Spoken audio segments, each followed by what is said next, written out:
So reconstruction takes many forms. There are patients that have lost teeth due to either trauma, periodontal disease, decay, anxiety.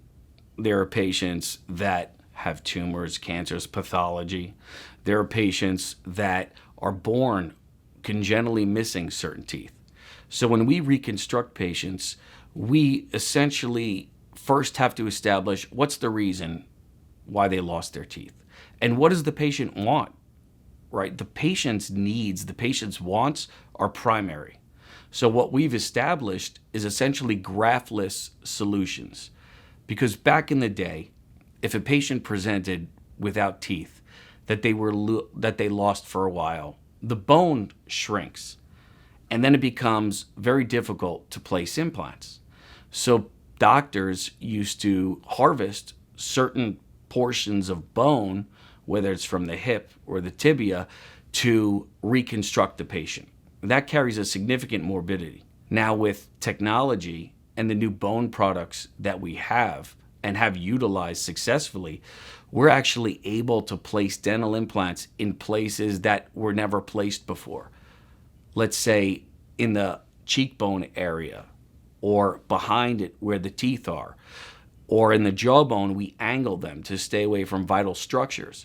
So through CAT scan technology, digital dentistry, we're able to strategically place dental implants in areas that were never placed in the past. And the success rate is excellent. Implants depend upon bone, and you have to have an adequate bone stock to have dental implants. However, the technology that has emerged allows us to forego the bone where the teeth are and to place the dental implant strategically higher up by the cheekbones, which decreases the need for bone grafting, and it also carries a much higher success rate. Not only because where it's anchored, but because of the positioning, the strategic placement, and the planning. See, it's very hard to predict how a patient will grow bone after a grafting procedure. Many times people put bone in the sinus to graft so they could put implants by the molars.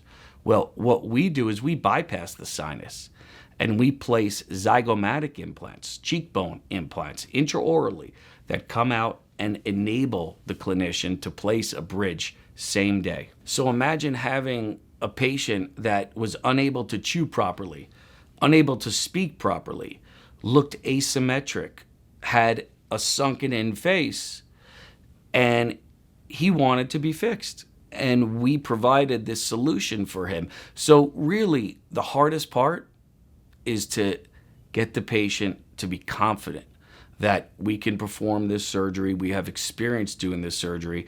And it's really a doctor-patient relationship that carries on for a long time.